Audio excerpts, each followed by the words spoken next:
Hello, ഇന്ന് മുനമ്പത്ത് ഞാൻ എൻ്റെ വീട്ടിൽ വന്നേക്കണേ. ഇതാണ് എൻ്റെ മുനമ്പത്തുള്ള എൻ്റെ വീട്.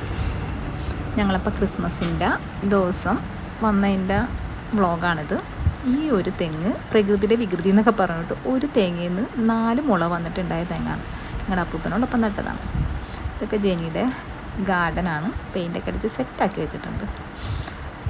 ജെനി അടുക്കളയിൽ നല്ല പണിയിലാണ്. ഞാൻ വീട്ടിൽ വന്ന കുഞ്ഞു കുഞ്ഞു ഹെൽപ്പൊക്കെ ചെയ്യാറുള്ളൂ. ബാക്കി ഫുഡും കാര്യങ്ങളൊക്കെ അവൾ അമ്മച്ചി ചെയ്യുന്ന പോലെ തന്നെ എല്ലാം റെഡിയാക്കി വെക്കും. സിസ്റ്ററമ്മ വന്നാലും അതെ, ഞാൻ വന്നാലും അതെ, ആൻറ്റിമാർ വന്നാലും അതെ. അങ്ങനെ നല്ല മീൻകറി, തേങ്ങ അരച്ച മീൻകറി അടുപ്പത്ത് കിടന്ന് നല്ല സെറ്റായിട്ട് വന്നിട്ടുണ്ട്.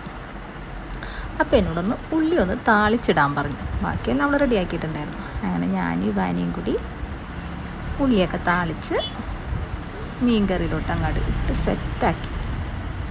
ഈ തേങ്ങരച്ച കറിയിൽ നമ്മൾ മീൻ ഇങ്ങനെ താളിച്ചിടുമ്പോൾ ഒരു പ്രത്യേക ടേസ്റ്റാണ്. എനിക്ക് ഭയങ്കര ഇഷ്ടമാണ്. ചോണിച്ചേട്ടനും അതെ കേട്ടോ. അപ്പോൾ പിള്ളേരും ചോണിച്ചേട്ടനും കൂടി അവിടെ ഈ ക്യാരംസൊക്കെ കളിച്ച് ടൈം കളയുന്നു. വീട്ടിൽ ചെന്നാൽ കുറച്ച് നേരം ബീച്ചിൽ പോവും, അല്ലെങ്കിൽ മുറ്റത്തൊക്കെ ഇങ്ങനെ നടക്കും. നല്ല കാറ്റൊക്കെയാണ്. അപ്പോൾ ഇപ്പം ചക്ക കിട്ടി. അങ്ങനെ ചക്ക മുറിച്ച് ഞങ്ങളെല്ലാവരും ഒരേ കഷ്ണം കഴിച്ച് നല്ല മധുരം ഉണ്ടായിരുന്നു കേട്ടോ. അതൊക്കെ കഴിഞ്ഞപ്പോഴേക്കും ഉച്ചക്കാലത്ത് ചോറ് തിന്നാനുള്ള ടൈമായി. അങ്ങനെ മീൻകറി മാത്രം സ്പെഷ്യലായിട്ടുണ്ടായിരുന്നുള്ളൂ. പിന്നെ കരളിൻ്റെ കറിയും ഉണ്ടായിരുന്നു. അങ്ങനെ അതും ചോറും പിന്നെന്തോ വെജിറ്റബിളും ഉണ്ടായിരുന്നു. അങ്ങനെ അതൊക്കെ കഴിച്ച് അപ്പോഴേക്കും ചോക്കോ ബാർ വാങ്ങിക്കൊണ്ടുവന്ന്. ഐസ്ക്രീമിൽ എനിക്ക് ഏറ്റവും ഇഷ്ടം ചോക്കോ ബാറാണ്. അങ്ങനെ ഞങ്ങൾ പിള്ളേരൊക്കെ കൂടി ചോക്കോ ബാർ കഴിച്ച്. അപ്പോൾ തലേ ദിവസം അവിടെ ഒരു ആക്സിഡൻറ്റ് ഉണ്ടായിട്ട് ആ ഒരു കാർ അവിടെ ഞങ്ങളുടെ പറമ്പിൽ കൊണ്ടുവന്നിട്ടിട്ടുണ്ടായിരുന്നു. അങ്ങനെ ആ കാറ് വന്ന് എടുത്തുകൊണ്ട് പോകുന്നതാണിത്. അങ്ങനെ അതൊക്കെ കുറച്ച് നേരം അവിടെ നോക്കി ഇങ്ങനെ നിന്ന്. കാറിൻ്റെ പാർട്സൊക്കെ ആയിട്ട് ആ പറമ്പിൽ കിടക്കണത്. എപ്പോഴും ഈ വളവ് കാരണം അവിടെ എപ്പോഴും ആക്സിഡൻ്റൊക്കെയാണ്. ഈ കാണുന്ന സംഭവം നമ്മുടെ ഇത്തലാണിത്.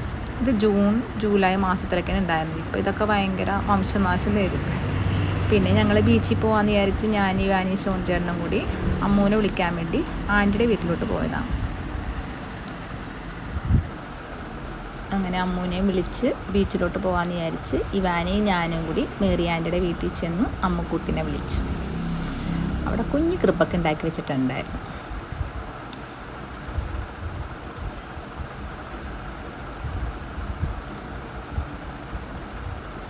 അങ്ങനെ അമ്മക്കുട്ടീനെയും വിളിച്ച് ഞങ്ങൾ ബീച്ചിലോട്ട് പോയി. ഇത് തലേ ദിവസം ഞങ്ങൾ അവിടെ ലാമ്പ് ഒക്കെ കത്തിച്ച് വെച്ചിട്ടുണ്ടായിരുന്നു. അതിൻ്റെ കടലാസൊക്കെ ഇപ്പോഴും അവിടെ തന്നെ ഉണ്ട്.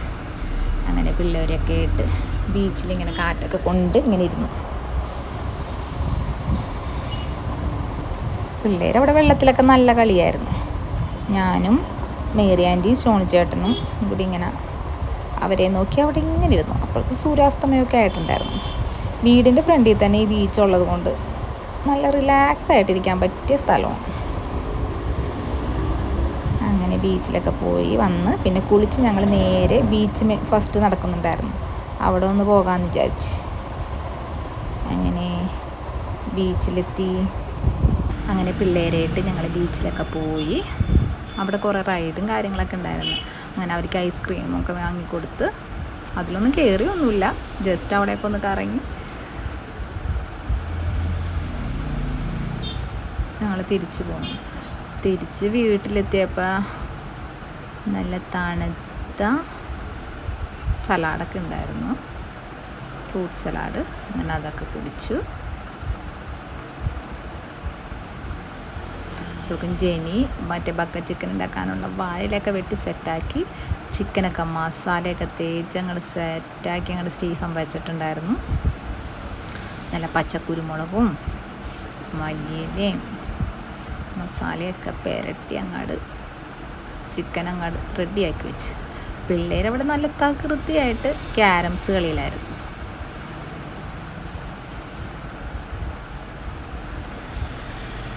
പൊരിഞ്ഞ കളിയിലാണ് പിള്ളേർ.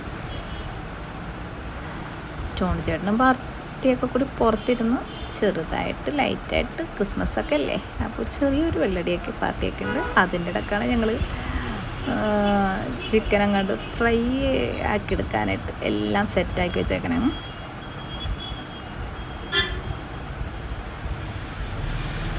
അങ്ങനെ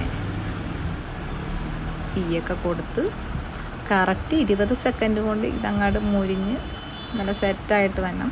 അപ്പോൾ അതിൻ്റെ തീയും കാര്യങ്ങളൊക്കെ കറക്റ്റ് ആവണമല്ലോ. നല്ല കാറ്റുള്ളത് കൊണ്ട് തീ കെട്ടും പോകാൻ പാടില്ല. സ്റ്റീഫനും ജെനിയും പിന്നെ സ്റ്റീഫൻ്റെ ഒരു ഫ്രണ്ടും ഉണ്ടായിരുന്നു. അങ്ങനെ തീയൊക്കെ കത്തി സെറ്റായി. ഇതിനു മുമ്പ് ഒരു പ്രാവശ്യം ഞങ്ങൾ ഉണ്ടാക്കിയിട്ട് ഇതേപോലെ തന്നെ ക്രിസ്മസിന് സ്റ്റോണി ചേട്ടന് ഹെൽപ്പ് ചെയ്യാൻ വേണ്ടി ചെന്നിട്ടുണ്ട്. അങ്ങനെ എല്ലാവരും കൂടി ബക്കറ്റ് ചിക്കനുള്ള സെറ്റപ്പൊക്കെ റെഡിയാക്കി തീയൊക്കെ കത്തി. ഈ തീ കത്തി കഴിയുമ്പോഴാണ് ടൈം നമ്മൾ സ്റ്റാർട്ട് ചെയ്യണം. കറക്റ്റ് 20 മിനിറ്റാണേ. അപ്പോൾ എന്നോട് കറക്റ്റ് ടൈം നോക്കി വെക്കാൻ പറഞ്ഞിട്ടുണ്ടായിരുന്നു. അങ്ങനെ ഞാൻ ഫോണിൽ ടൈമൊക്കെ സെറ്റ് ചെയ്ത് വെച്ച്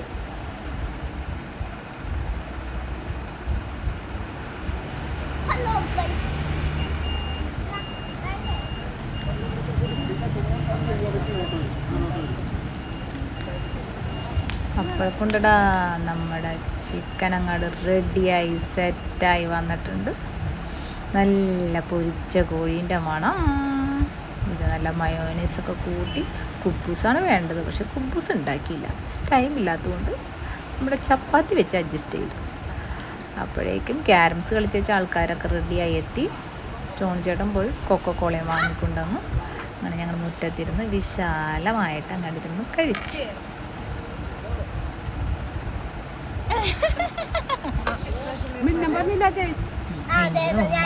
എല്ലാവരും കൂടി കഴിച്ച് പിന്നെ അവർ യാത്രയൊക്കെ പറഞ്ഞ് പോയി. Thanks for watching. Please subscribe. Thank you.